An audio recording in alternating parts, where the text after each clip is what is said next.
ทำไม Apple ยุคหลัง Steve Jobs ถึงถูกมองว่าขาดจิตวิญญาณสนใจแต่เงินนี่คือเรื่องเล่านี่คือดราม่าของบริษัทที่ยิ่งใหญ่ที่สุดในยุคสมัยของเราทำไมหลายคนบอกว่า Apple กลายเป็นบริษัทที่สนใจแต่กำไรแต่แล้งไร้จิตวิญญาณเรื่องราวทั้งหมดอยู่ในนี้นี่คือ After Steve ผมบอยธงชัยอธิบายให้ฟังใน Deep Dive ขุดโลกธุรกิจให้ลึกกว่าที่เห็น After Steve, how Apple became a $1 trillion company and lost its soul. Lost its soul. Lost its soul. พูดถึง Apple ต้องเริ่มต้นด้วย Steve Jobs เพราะว่า Apple is Steve Jobs และ Steve Jobs is Apple ภาพในองค์กรของเขาเนี่ยเป็นทั้ง CEO ผู้ร่วมก่อตั้งเป็นจิตวิญญาณส่วนภาพลักษณ์ภายนอกนี่คือผู้นำแห่งโลก IT เป็นไอคอนแห่งยุคสมัยเป็นศาสดาของคนจำนวนไม่น้อยช่วงยุค 2000 ในโลกธุรกิจไม่มีใครที่ยิ่งใหญ่มากไปกว่า Steve Jobs อีกแล้วในช่วงเวลาเพียงแค่ไม่เกิน 10 ปี Product ทุกตัวของ Apple บุกเบิกเส้นทางอย่างชัดเจนไม่ว่าจะเป็น iPhone, iPod, iPad ของพวกนี้ไม่ใช่แค่อุปกรณ์เทคโนโลยีแต่มันสร้างวิถีชีวิตใหม่ Ready? And action.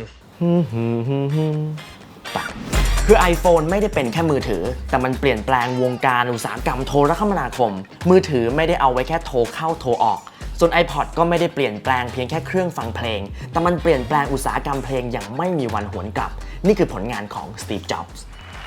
These are not three separate devices. This is one device, and we are calling it iPhone. และไม่ใช่แค่ด้านของการสร้างของใหม่เท่านั้นนี่คือปรมาจารย์ของโลกในด้านการตลาดหนึ่งในแคมเปญการตลาดที่ยิ่งใหญ่ที่สุดแล้วก็สั่นสะเทือนโลกของ Apple ในยุคของ Steve Jobs ก็คือแคมเปญที่ชื่อว่า Think Different โฆษณาตัวนี้เนี่ยช่วงแรกปล่อยออกมาก็โดนวิจารณ์ยับเลยว่าใช้คำผิดหลักไวยากรณ์เพราะว่าที่ถูกต้องใช้คำว่า think differently แต่ Steve Jobs บอกว่าไม่อะคำว่า think different มันทรงพลังมากกว่าในแคมเปญนี้เนี่ยโฆษณาที่ตราตรึงใจคนทั่วโลกก็คือ The Crazy Ones ซึ่งเขาเอาอัจฉริยะทั่วโลกมาโชว์แล้วก็บอกว่าโลกนี้มันมีแต่คนที่บ้ามากพอเท่านั้นแหละที่จะเปลี่ยนแปลงโลกได้ Because the people who are crazy enough to think they can change the world are the ones who do. นี่คือความยิ่งใหญ่ของ Steve Jobs แต่สูงสุดก็คืนสู่สามัญ5 ตุลาคมปี 2011 ข่าวใหญ่ในวงการธุรกิจคือการจากไปของ Steve Jobs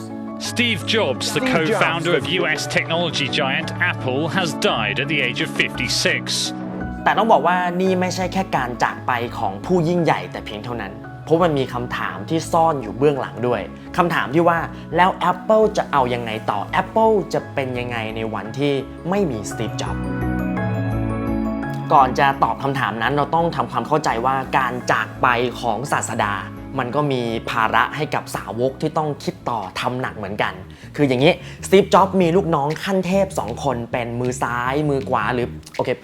เรียกว่าเป็นสมองซีกซ้ายกับสมองซีกขวาจะเข้าใจง่ายกว่านี่คือทีมคุกส่วนนี้คือโจนี่ไอฟ์นี่คือสมองซีกซ้าย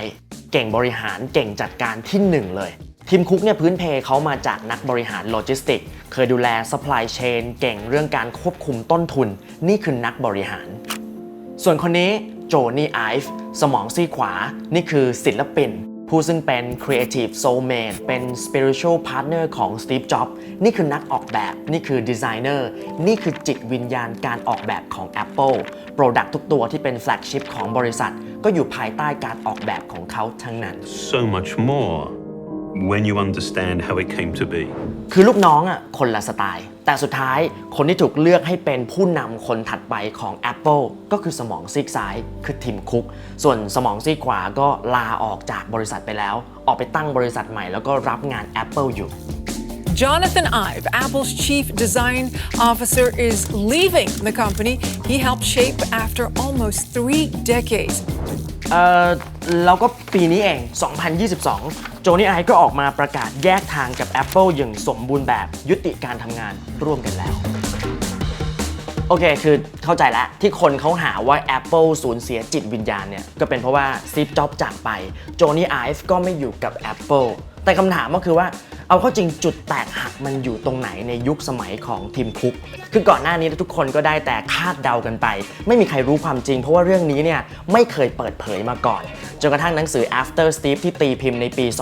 2022 เขาออกมาเขียนเล่าเหตุการณ์ดราม่าครั้งนี้แล้วก็บอกว่า Apple Watch คือจุดแตกหักนี่คือฟางเส้นสุดท้ายของโจนี่ไอฟ์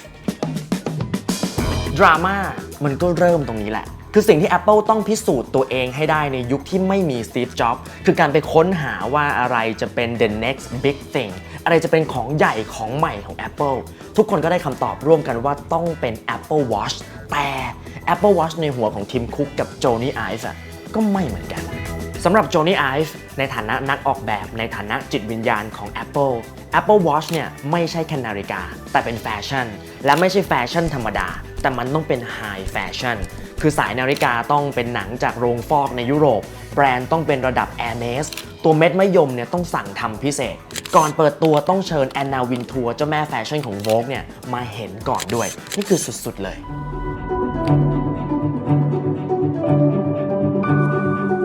Hello แต่เอาเป็นว่าพอเอาไปวางขายจริงๆนักวิเคราะห์เขาก็คาดการณ์กันว่าน่าจะขายได้สัก40ล้านชิ้นแต่ในความเป็นจริงยอดขายไม่ถึงครึ่งเรียบร้อย Wow I'm sorry และหลังจากนั้น Apple Watch ก็ปรับใหม่ทีมคุกกับทีมนักการตลาดก็บอกว่า Apple Watch ไม่ต้องหรูระดับนั้นไม่ต้องแฟชั่นจ๋าแต่เป็นเน้นเรื่องของสุขภาพสุดท้ายเป็นยังไงขายดีขายได้ไปทั่วโลก Whoa where are we going now You look like you've got a question How far am I going? Wait who's talking Hey where are you going Am I the only one who just saw that พอภาพมันเป็นแบบนี้เนี่ยก็ไม่แปลกที่หลายคนจะบอกว่า Apple สูญเสียจิตวิญญาณเพราะว่าโจนี่ไอฟ์ที่เป็นจิตวิญญาณการออกแบบของ Apple ก็ถูกลดความสำคัญลงไป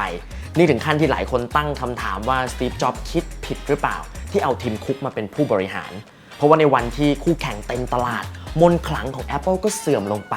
จิตวิญญาณร่วงหล่นระหว่างทางทุกอย่างดูแย่ไปหมดแต่เรื่องแบบนี้เนี่ยนะเราจะใช้แค่ความรู้สึกอย่างเดียวไม่ได้อะไรจะหายก็ให้มันหายไปเถอะเพราะว่าสิ่งหนึ่งที่มันไม่เคยหายแล้วมีแต่จะเพิ่มมากขึ้นทุกวันนั่นก็คือเรื่องของเงิน Apple will be, maybe by the end of this year, $3 trillion company. $3 trillion? $3 trillion mark in total market cap. ดูกราฟนี้นี่คือสัดส่วนรายได้ของ Apple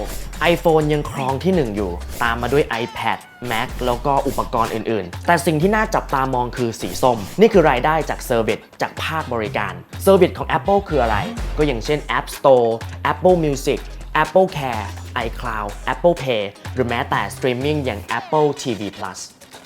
และยิ่งถ้าไปดูกราฟนี้ชัดเลยว่าเซอร์วิสคือธุรกิจที่เติบโตดีมากๆนี่คืออนาคตของ Apple และถ้าไปเทียบกับ iPhone ก็จะเห็นความต่าง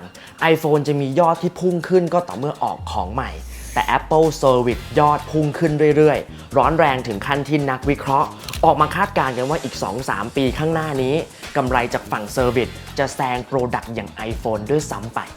Oh my god ว้าวบทสรุปทั้งหมดของเรื่องนี้ก็คือ Apple ในยุคหลัง Steve Jobs ไม่ได้ล้มหายตายจากไปไหนยังอยู่ได้อยู่รอดแล้วก็ยิ่งใหญ่ซะด้วยและก็ดูเหมือนว่า the next big thing ของ Apple จะไม่ใช่ Apple Watch ไม่ใช่ผลิตภัณฑ์ไม่ใช่ Product ไม่ใช่การออกแบบแต่มันคือ Service มันคือธุรกิจบริการไม่รู้ว่าถ้า Apple เดินไปอีกทางหนึ่งทางที่ไม่เหมือนกับทุกวันนี้มันอาจจะเป็นทางที่เต็มเปี่ยมไปด้วยจิตวิญญาณ Apple อาจจะมาไม่ถึงจุดนี้ก็ได้แต่ที่พูดไปมันก็เป็นได้แค่ what if เพราะว่าความเป็นจริงณวันนี้ Apple อยู่ในมือของทีมคุกสมองซีกซ้ายและไม่ว่าคุณจะชอบไม่ชอบทีมคุกหรือว่าเราจะมานั่งกลด่า Apple ว่าสูญเสียจิตวิญญาณหน้าเงินสนใจแต่กำไรแต่บรรทัดสุดท้ายของเรื่องเล่าที่เป็นความจริงณวันนี้ก็คือการที่ Apple กลายเป็นบริษัทที่มีมูลค่ากิจการมากที่สุดในโลกได้ก็อยู่ภายใต้ CEO ที่ชื่อว่าทีมคุก Thank you very much